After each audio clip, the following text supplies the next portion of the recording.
E aí, meus queridos, tudo bem? Eu sou o Prof. Clayton Reis e essa é a resolução de mais uma questão da URGS de 2005 que diz o seguinte: a figura abaixo representa uma região do espaço no interior de um laboratório onde existe um campo magnético estático e uniforme.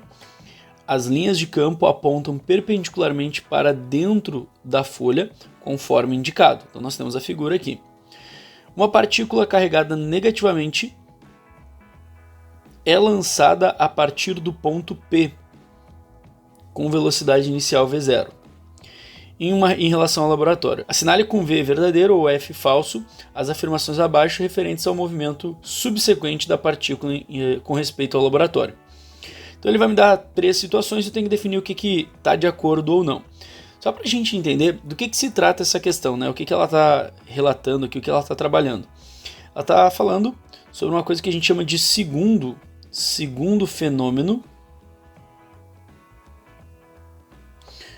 do eletromagnetismo, onde diz que cargas elétricas em movimento dentro de um campo magnético podem sofrer ação de uma força magnética para algum lugar e isso gerar um desvio, né, no movimento dela.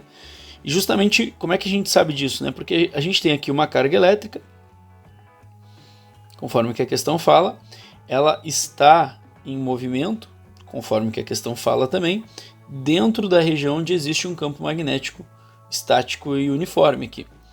A gente pode inclusive analisar e calcular qualquer situação desse segundo fenômeno através dessa equação. A força magnética que essa carga pode ou não receber depende do valor desse campo magnético, da velocidade que a carga se encontra, do valor de carga, né, que tem a partícula, e depende do seno do ângulo entre o vetor B e o vetor V, que é respectivamente o vetor campo magnético, que é onde essa carga nessa partícula vai estar inserida, e o vetor velocidade, que é o movimento dela.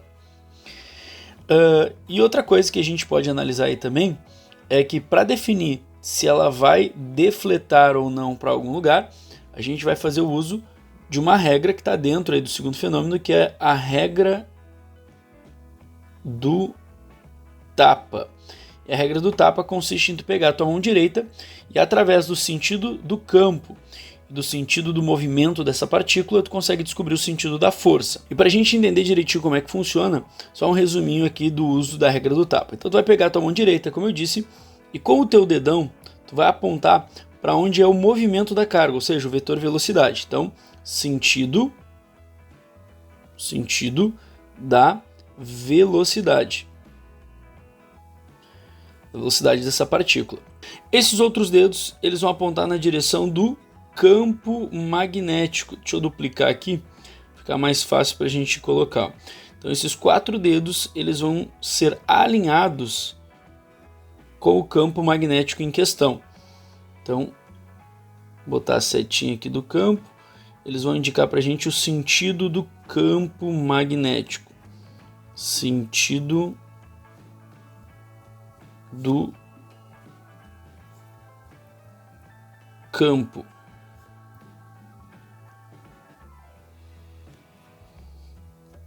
Sentido do campo magnético. Já o sentido da força,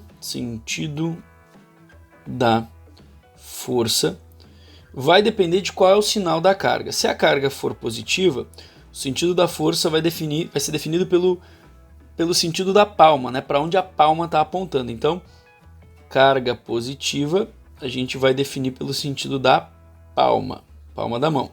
Se a carga for negativa, então o sentido da força vai ser definido pelo dorso da mão, que é a parte de trás da mão, né?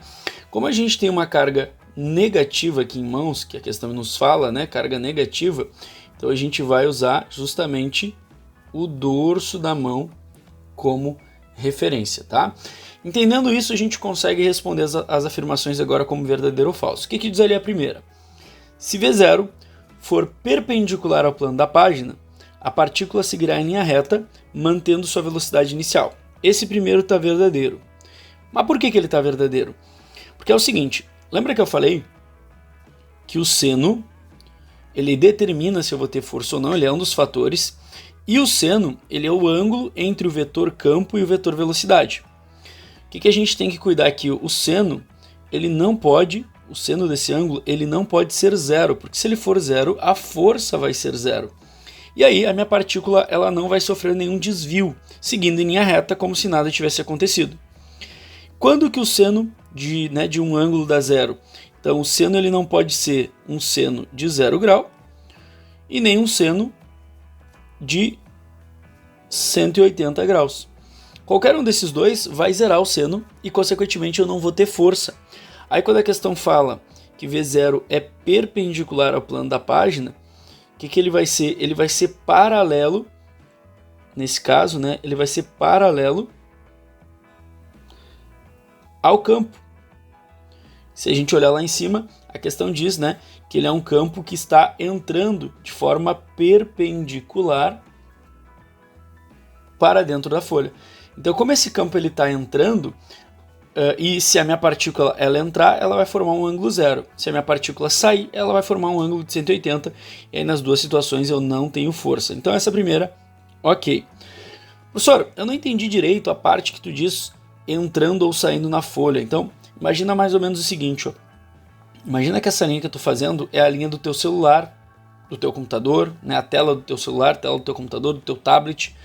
E tu está olhando essa figura nessa tela. Quando a questão nos diz que o campo está entrando na folha, né, ou entrando nessa tela, o que eu quero dizer? Que tu vai imaginar o campo fazendo isso aqui, ó, na tela do teu celular. Isso aqui na tela do teu computador, né? Essa é a ideia do campo, ó.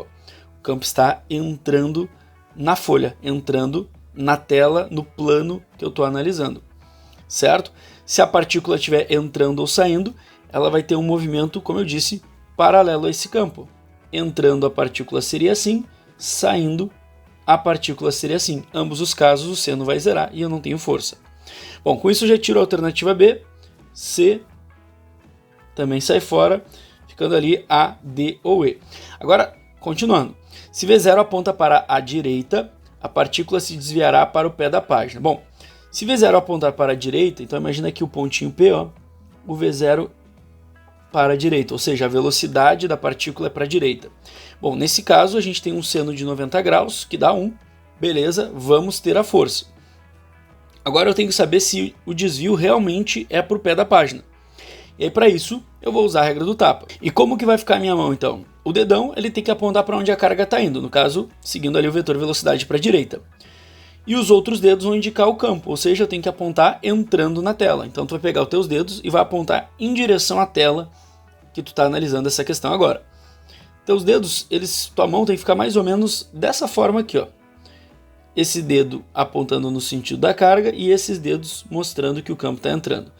O que a gente consegue observar? A palma está apontando para cima e a parte de trás da mão, que é o dorso, está apontando para baixo. Indicando o quê? Que essa partícula ela vai receber a ação de uma força para baixo, que é justamente o que ele fala. O desvio ele vai ser para o pé da página. Desvio para o pé da página quer dizer que a força é para o pé da página. A ideia do desvio é que a partícula, daí, nesse caso, ela vai começar a fazer isso aqui, ó, sofrendo um desvio na trajetória por causa dessa força. Então a segunda também está verdadeiro. Já tiro a alternativa D agora. Agora só preciso definir se a última afirmação está certa ou está errada. Se V0 apontar para o alto da página, a partícula se desviará para a esquerda. Vamos imaginar o seguinte, ó. Vamos imaginar esse pontinho P agora aqui, ó. Não tem problema, não vai dar errada a análise, tá? Imagina o pontinho P agora. Só para não riscar em cima do outro. Agora a gente vai imaginar que o V0 é para o alto da página. Então imagina que a partícula está indo para cima, para o alto da página. Aplicando a regra do tapa, então, meu dedão tem que apontar para o alto da página e os outros dedos continuam entrando na folha. Então minha mão vai ficar algo mais ou menos assim agora, ó. Esse dedo apontando para cima, o dedão, né? E os outros dedos para dentro da tela. O que isso nos mostra? Nos mostra que o dorso da mão, já que a partícula é negativa, aponta para esse lado. Então a força teria que ser para a direita. E aí o que a afirmação nos diz? Que a partícula sofrerá um desvio para a esquerda. Não, ela vai sofrer um desvio para onde a força vai atuar nela. Então o certo seria um desvio para a direita, que é para onde a gente viu a nossa força, certo? Olhando as alternativas então, sabendo que esse aqui é falso, ficamos aí com a alternativa A como resposta certa para essa questão. Espero que vocês tenham entendido, espero que vocês tenham gostado. Muito obrigado por assistirem até aqui. Fiquem ligados aí nas próximas resoluções. Era isso, bons estudos para vocês e tchau, tchau!